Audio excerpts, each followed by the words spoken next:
My name is Elsja Usman, and I am the founder of Youths Emerging for African Excellence, hashtag YEFE. YEFE is a youth organization focused on educating, empowering, and emancipating African youths.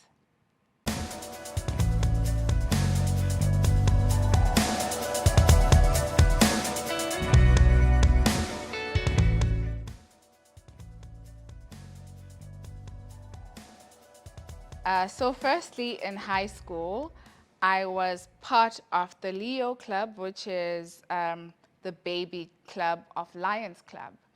And when I joined the Leo's Club, I really liked what they were doing, what they stood for, and I'd always partake in every outreach that they would do.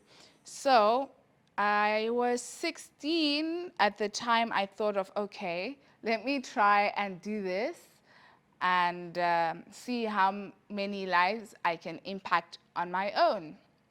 So I then came together with my friends in high school. I'm like, guys, I want to do an outreach. I want us to give out clothes, food, and groceries to people on the streets. And if you're down, just let me know, and we'd all come together and meet somewhere in town in Harare and would give out all these things that we have. So that's how we started, hey? And I didn't know any of my friends would pull up for me, but they actually pulled up for me, and I was really happy when that happened. So we went around the city center of Harare, giving people on the streets clothes, food, and stuff. And we were all so happy that day. Like, I don't know, it's just like an amazing feeling, hey?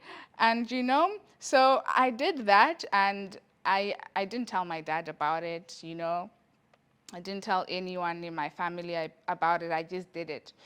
And then after some time, my dad got to find out because he has shops in the city center. So that's like his territory. So almost everyone there knows him. So I can't really do anything without him finding out. So he finds out and he's like, Elsja, this one that I'm hearing you're giving out food, groceries and stuff, where are you getting the money from? So I just told him that no, me and my friends got together. The small money I had, I put it together to just do it. He's like, my friend, don't waste your time doing that. You're wasting your money and your time. I'm like, Daddy, let me just do it. He's like, my friend, go and focus on school. I'm like, hectic. But me being a stubborn daughter, I did not listen. So the next month, I told my friends, guys, let's do this again. We all came together, and this time more friends joined, more people came to bring groceries, clothes, etc., etc. And we did it again. My father's like, Elsja, it's like, you don't want to listen. I'm like, I did it, but I like what I'm doing. Yeah, he just left it. He kept on telling Elsja, stop wasting your time. Elsja, it entered here and came out here. So one time I was invited by the Zimbabwe Broadcasting Corporation, known as ZBC, which is like the national TV of Zimbabwe, for an interview. And they wanted to interview me about what I was doing. And I accepted, and I went for the interview. So I did it and everything.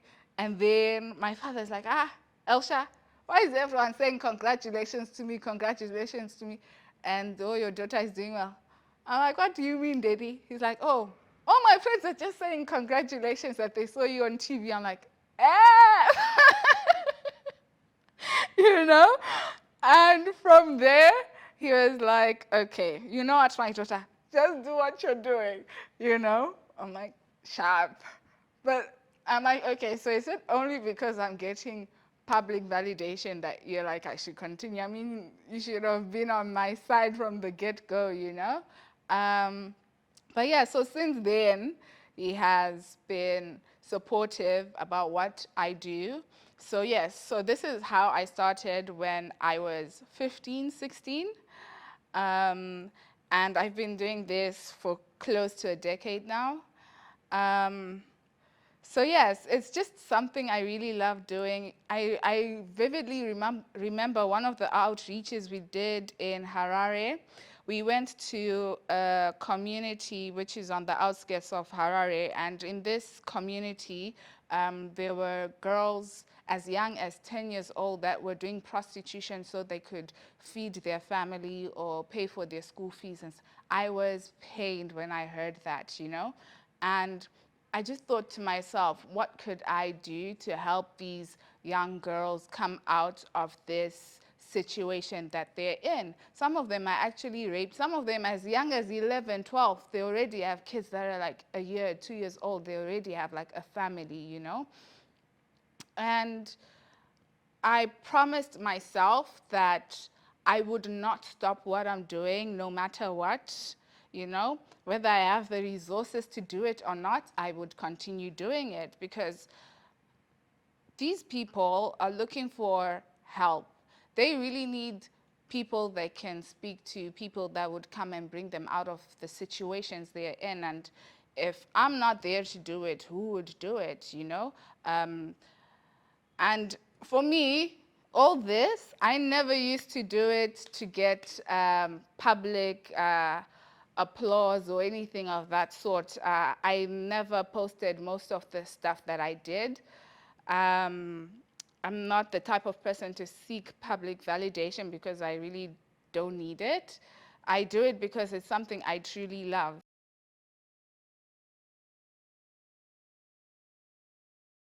With Yefe was finding people to work with. But it wasn't really an issue per se, to be honest, because I did have people that keyed into the vision and really liked what I was doing and they wanted to be involved. For instance, Yebe, who is now the vice president of Yefe, she really loved the vision. Let me just give you a quick story about how me and Yebe met and how now I have the most amazing vice president for Yefe. So I went to Ghana during COVID, and they said that I had COVID when I got to the airport, so I had to like quarantine. And we went to one trashy hotel that they put us in for quarantine, and they were like, we'd have to pay $100 per night that we stayed there. I'm like, oh, wow.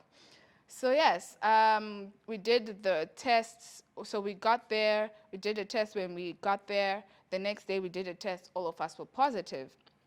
And then I'm like, I cannot spend Christmas in COVID jail, you know? So I look around, I'm like, okay, I think I can escape from this place. It was like proper prison break.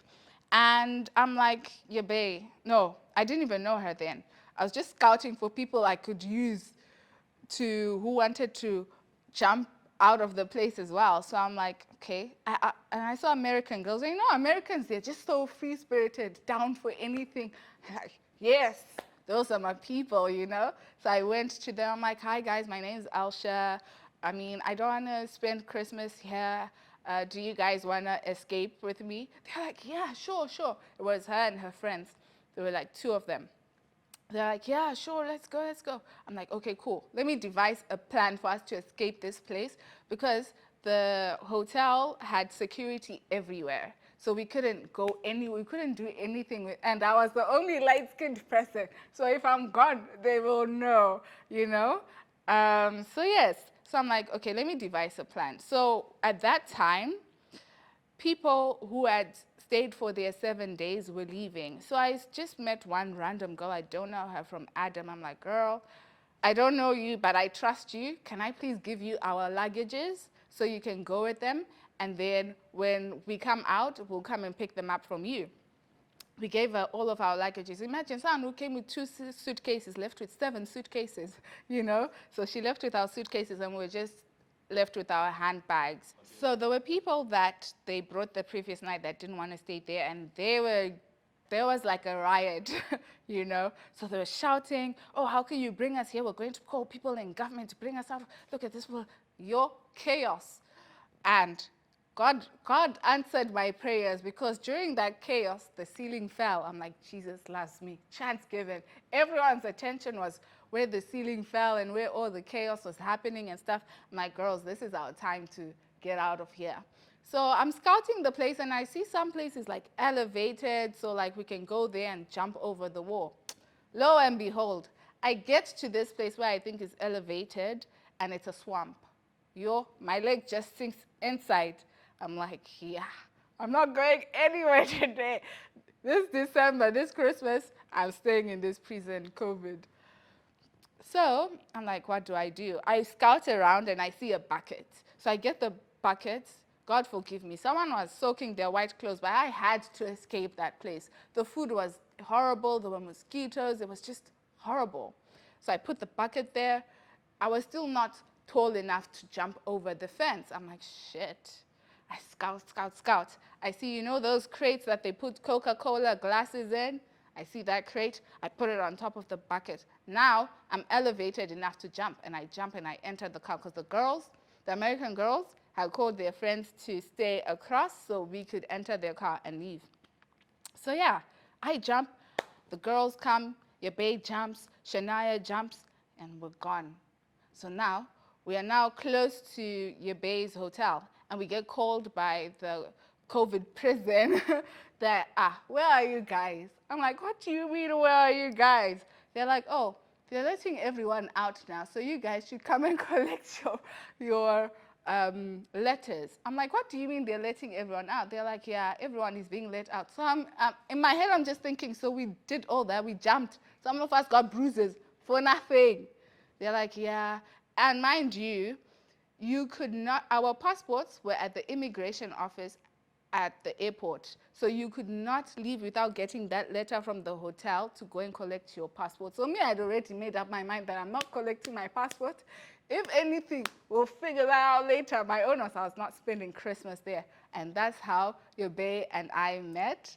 And that's how I then invited her to Nigeria to come and train some youths on media and video production because she does media and video production in America for a lot of artists down there. She's also done media and video production for artists down here in Nigeria, such as Davido, Wizkid, and the likes. So yeah, I invited her over to come and train some youths on media and video production and also modeling because she's a model as well. And she really loved it, the youths really, I don't know. Up to now, I'm still wondering what could someone do to make an American want to come and stay in Nigeria and be impacting people's lives. That means the impact that she had made the first time really changed her life. For her to, she's still in Nigeria.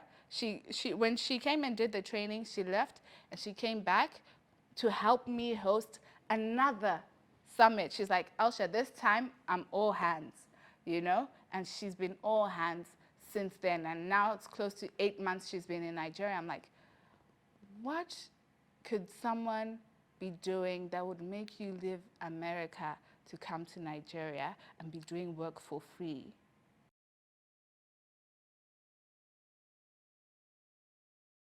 Okay, so the key initiatives and programs offered by YEFE.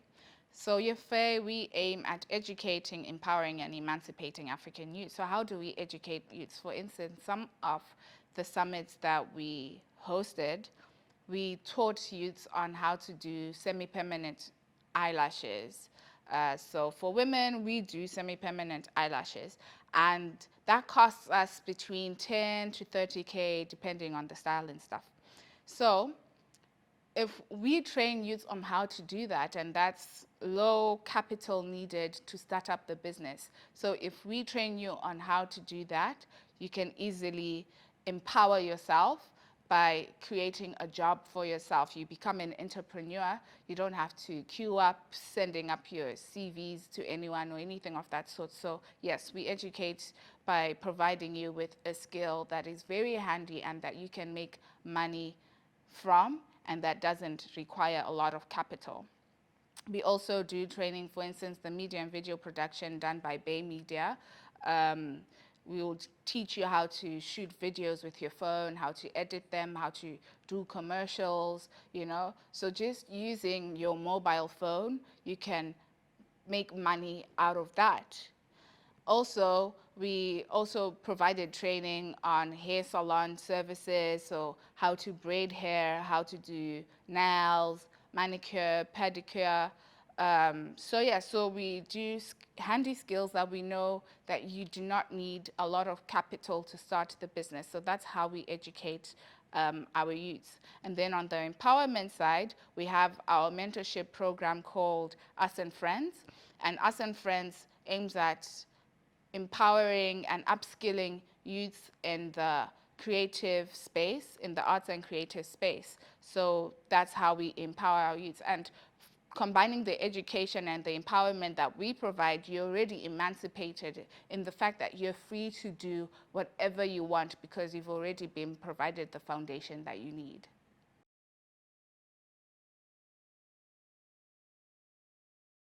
It has impacted my personal life in the sense that um, I get to interact with people better.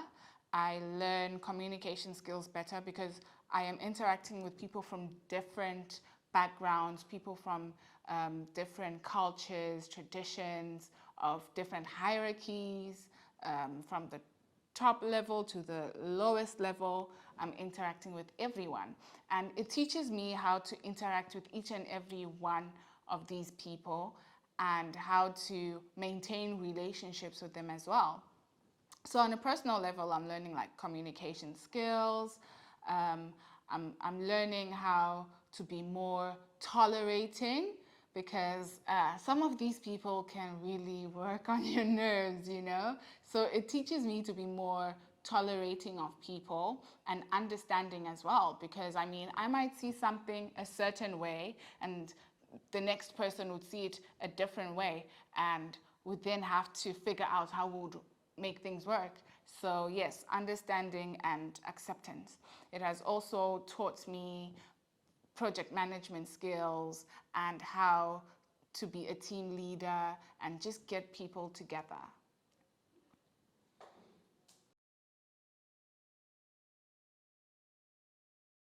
Our long-term goals for YFA, we aim on creating a platform where all African youths from across the globe come together to share ideas, to share opportunities, to share cultures, to share language, to share religion, you know? And on that platform, more of a community per se. We would share opportunities with each other. We would create events where we can all come together and share our hopes and aspirations for a united Africa, an Africa where all youths are excelling in whatever industry or area that they're in. We also want to make sure that even though the population in Nigeria is quite humongous, especially the youth, but we want to try and make sure that we impact as much Nigerian youths as we can, especially those in the creative space, those in the tech space, and those from underdeveloped communities. So those from underdeveloped communities would make sure that we have training programs that would equip them on minor hand skills, for instance, how to do semi-permanent eyelashes, how to do makeup, how to do hair, you know, all these skills that don't require a lot of capital for you to start a business. So we would make sure that we have ongoing programs like that. We also want to make sure, well, this is not really a Yafei thing, this is more of an Elsja Usman thing. I want to open like a home for people with disabilities where they can come, they can stay, and they can learn skills and then make things, you know. For instance, they can make this dress and decide to sell it. So that's like one of the long-term goals that I have. So somehow it might interact with your faith, maybe, maybe not. But yes, to just make sure that we empower as much youths as possible and make sure that we create sustainable projects. And we also want to also focus on the environment because that's one major area that we as Africans don't really take serious, and global warming is now becoming a global issue. So I think we also need to work on that.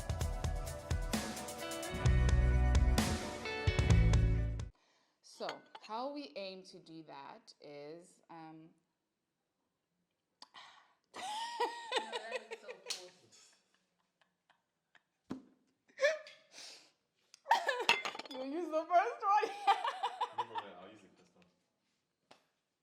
can answer. Just don't stress on it. Just answer because we have opportunities to cut it. So go ahead. Okay.